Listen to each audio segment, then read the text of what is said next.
Guys, I'm a One Piece fan.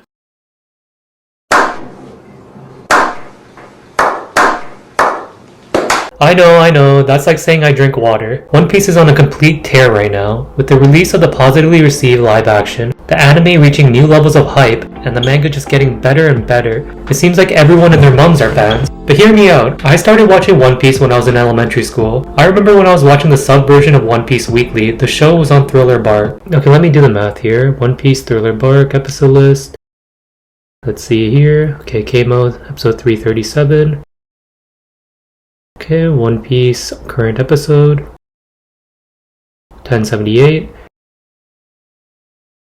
1078 minus 337, 741. Okay, 741 weeks to years. 14 years, guys! 14 years of One Piece, and I still freaking love it. I mean, I even have figures, and I never buy figures, guys. That's how much I love One Piece. I'm sure everyone's seen this guy's goofy face around, even if you haven't seen a single episode of the show. I mean, that's just how iconic the medium is. One Piece is undoubtedly the king of shonen, persisting past the 2000s big three of Naruto, One Piece, and Bleach, into a realm of its own. So how did One Piece do it? Well, to put it simply, Oda is the GOAT. He lives, eats, and sleeps One Piece. He even met his wife through her cosplaying as Nami in a One Piece stage show. The dedication that Oda has put into this show is truly breathtaking. When you hear the shows about pirates eating colorful fruits that gives them powers, you think, okay, I'm kind of in. But then you get moments like this. Now you got me locked in. The story of One Piece is pretty simple on first glance. It's about a boy named Monkey D. Luffy trying to find the One Piece and become the Pirate King along the way.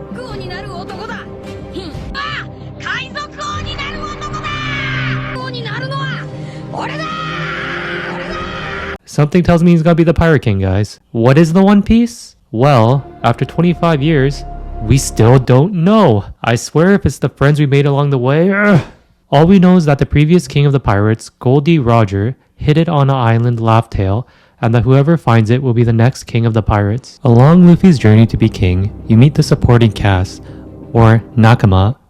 Sorry, I'll excuse myself. Look at this cast, man. You got the shonen protag, the badass, the lovable pervert, assets, Godsop, and that's just half the main cast. We still got banger characters like Robin, Frankie, and Jinbei. Half of what I love about One Piece comes from the dynamics of the crew. You can feel the energy they exude each time they interact. It's like you're just hanging out with your mates and shooting the shit, and that's exactly what I'm in for. You got Sanji flirting anytime he can get, Zoro perpetually getting lost, Usopp and Chopper geeking out on Frankie's new gear, and I love it.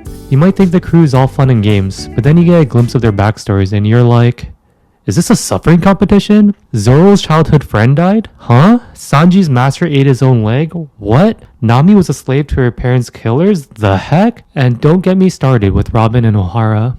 That's the thing. One Piece has this charm of a typical shonen anime with all the tropes of friendship, powering up, and big battles. But beyond that, it goes so much deeper. But first, let's discuss these tropes. Guys, I love my shonen. I was a young boy once. And nothing gets me more hyped than power systems. One Piece's power system is no exception. When we first got introduced to bounties, I'm like, dang, Buggy and Kuro looking pretty strong. Oh man, how far we've come.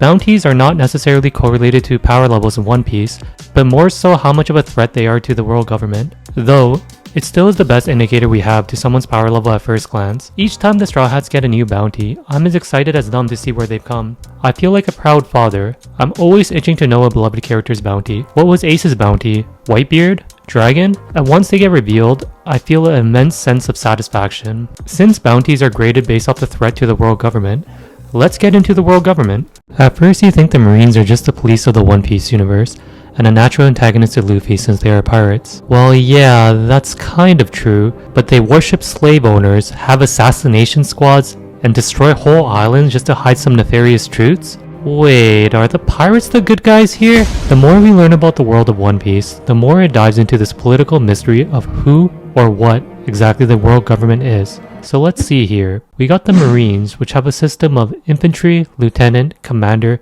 captain, and commodore. Then we got the big boy Marines of Rear Admiral, Vice Admiral, Admiral, and Fleet Admiral. You then have the subsections of the Marines, including the prison system of Impel Down, the Science Sector, captained by Vegapunk, and the Assassination Squad Cypherpole, who must listen to the celestial dragons, but they can be punished by the gods' knights, but above them are the Gorosei, which are controlled by the supreme leader Imu. Okay, got it. So voice entry, am I right? But to be serious guys, this mystery and intrigue of who is good and evil draws me in and keeps me invested even after 1,000 chapters. Rivals. Every shonen protagonist needs a rival, and One Piece has some banger rivals. Look at the Supernovas. It took 500 chapters, but we did end up with great rivals like Law and Kid. The worst generation? I mean, come on, that's pretty epic. The dynamic of the three is so fun and competitive. It's like three bros just trying to outshine each other. Each time Law or Kid gets a high bounty or a new status, the others are like,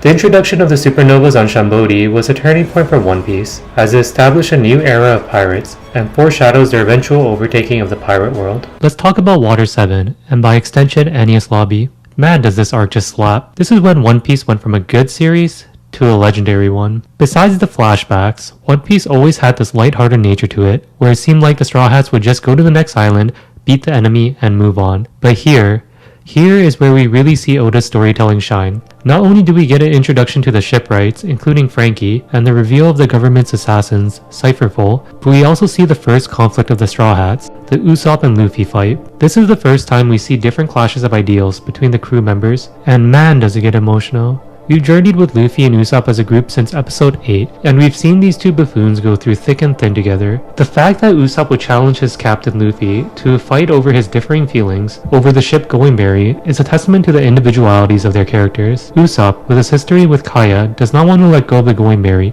and as much as Luffy shares similar sentiments, he made the decision as captain to move forward.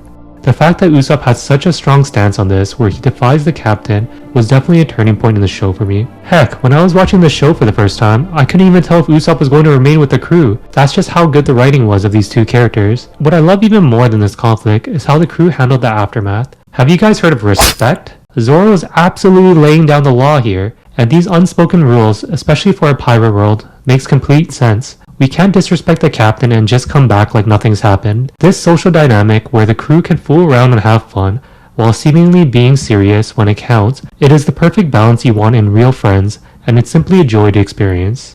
Also, we shed tears for a ship for crying out loud. Okay, let's talk about world building. Anyone who's watched One Piece can attest to the massive world that Oda has created. So we go from East Blue to the Grand Line to the desert. Oh, we can go to the sky? One Piece's world just feels so grand and big that it's not bound by any limitations. When the crew is off having their adventures, you realize that important events are still happening off screen. We get tidbits and pieces throughout the run of the show, and we're like, oh, this is grand. See what I did there?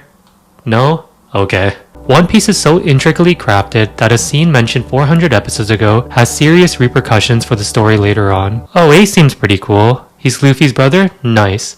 Oh, he's here on a minor mission? Cool. Wait a minute, this minor mission is related to this guy? Oh.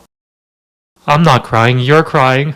That one event changed the course of the One Piece universe, and that was foreshadowed years ago. Oda's world building is simply amazing. Even when we think we know a character, he'll introduce this whole backstory that not only flushes the character out, but also adds to the universe. Take Sanji for instance. We've been with this lovable womanizer since the beginning. Oda hinted Sanji's story arc when his wanted poster said Oni alive in episode 746. It went from a gag to his poor sketches in the beginning, all the way to a fully fleshed out backstory. 100 episodes later, we find out Sanji is a prince of the Germa Kingdom, Sanji Vinsmoke. Not only does this add a layer of complexity to Sanji, but because of his royal blood lineage, it also adds to the Straw Hats' arsenal in the greater world of One Piece. I mean, the Germa Kingdom is the leading country of technological advancement, and Sanji is the prince of that? I think the Straw Hats just got a big level up. And Sanji is not the only case of this character fleshing. We have Ace being Roger's son, Kuma being a king, and Luffy being the son of a revolutionary leader. Time skips. Man, do I love time skips. Kuma demolishing the Straw Hats was one of the most... Oh, we gotta step up our game moments in anime. I mean, they got 2 L's from the same man. During the 2-year time skip, so much world events happen, and we get filled in slowly through following the Straw Hats' adventures. Aokiji lost the battle to Akainu and joined the Blackbeard pirates. Several supernovas became warlords of the sea. The remaining Whitebeard pirates lost to the Blackbeards, and 2 admirals were added, Fujitora and Ryogyokyu. And all this happened behind the scenes. The world of One Piece is always moving and feels so full of life. Oda has stated we are reaching the endgame of One Piece, and I can see why, as all the essential background pieces are finally colliding, and it is a wonderful thing to see as someone who has been with the series for 14 years. One Piece has stood the test of time, and not only that, it somehow keeps getting better. It seems like the series is as popular as it's ever been, and it's been going on for 25 years. How is this possible? Goda is really deserving of his nickname. Don't get me wrong, there are some bad arcs in One Piece. I'm looking at you, Longring. But the highs of One Piece are the utmost peak. Water 7, Enies Lobby, Marineford, and it doesn't even seem like we are hitting the ceiling yet, with new arcs like Whole Cake Island and Wano pushing the boundaries even further. Even the current arc in the manga, Egghead Island, looks like it has the potential to rival even Marineford. This is a feat that not many series has achieved. Looking back at the top manga of the 2000s, you can see that the quality of most shows goes down as time passes, but not One Piece, and that's what makes it a masterpiece. Hey, thanks everyone for watching till the end of the video. This was a very special video for me because One Piece holds a very special place in my heart. This video took me a long time to make. There's over 1,000 episodes, guys, of One Piece. And hopefully if you like this video, I'll make more similar content. Let me know with a like, comment, and yeah, don't forget to subscribe, guys. Okay, peace.